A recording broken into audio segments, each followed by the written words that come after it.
Middle East Report with James Dorsey on Sabahul Muslim.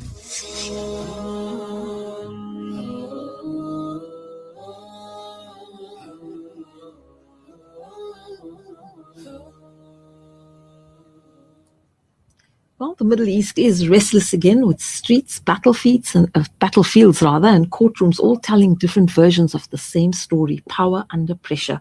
And we're unpacking it all in the Middle East Report with James Dorsey, award-winning scholar and journalist with a different perspective on the Middle East, and a senior fellow at the S. Rajaratnam School of International Studies in Singapore. Good morning, James. Welcome to the show once again. Good morning. As always, a pleasure to be with you. So, James, protests in Iran have forced the government to acknowledge deep internal problems, but the regime remains intact. Is this genuine pressure for change or just another crisis the leadership believes it can contain? Iran's economic crisis has gone from bad to worse. The currency has collapsed, savings have lost over 90% of their value, and the middle class is being hollowed out. That is what has prompted the protests.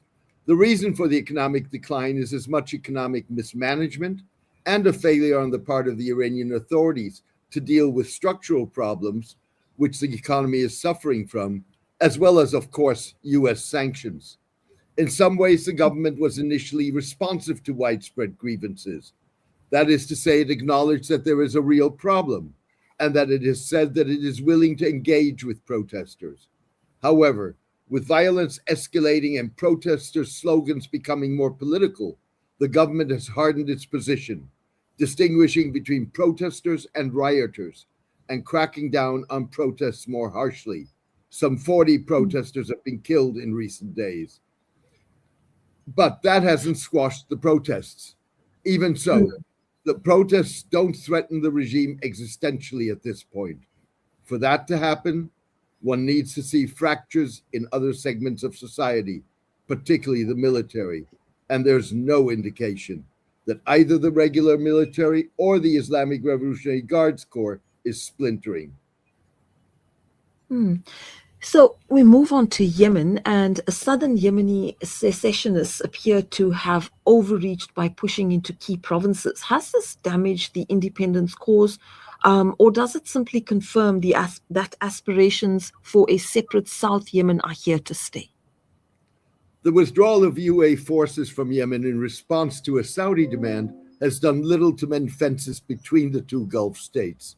The two countries are waging a war of words, as the leader of the UAE-backed Southern Yemeni Secessionist Southern Transitional Council, or STC, reportedly fled to the Emirates rather than participate in peace talks in Riyadh.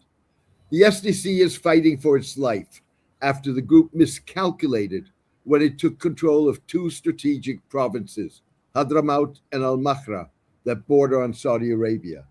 Saudi and Yemeni government forces are now pushing to regain control of an SDC stronghold in Aden, the capital of South Yemen. The question is whether Saudi Arabia will expand its pushback against UAE support for secessionist and rebel forces beyond Yemen, in places like Sudan and Somalia.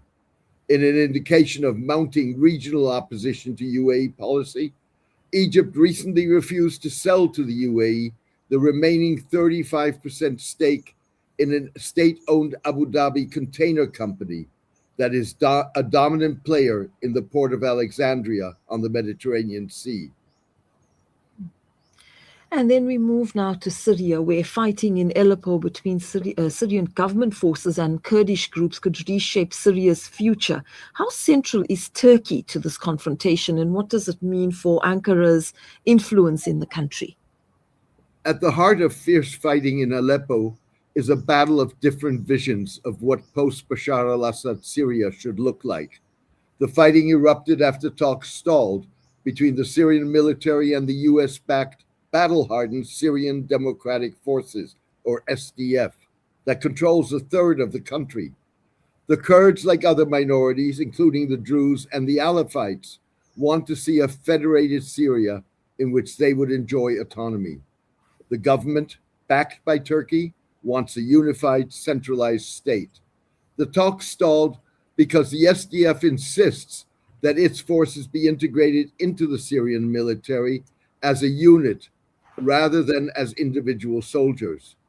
Turkey views the SDF as an extension of the outlawed Kurdistan Workers' Party, or PKK, which has fought a low-intensity insurgency in predominantly Kurdish southern Turkey for more than 4 decades.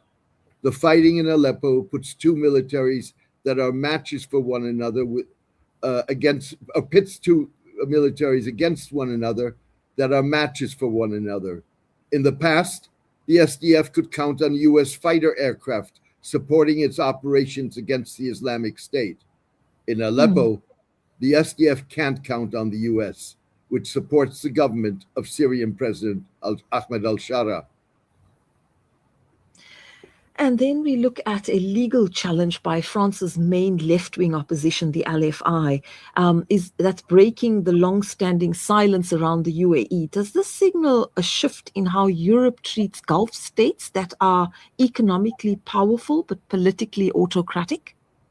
Well, this is particularly regarding the UAE, which has been active in terms of supporting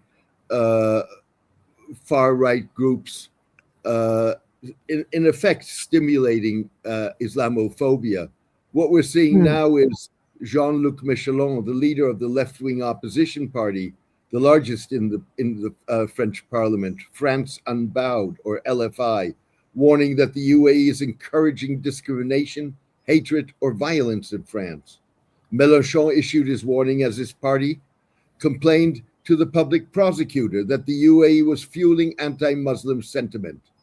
The politician asserted that the UAE was using his party, which is critical of Israel and refuses to label Hamas as a terrorist organization, as a prop in its global campaign against the Muslim Brotherhood.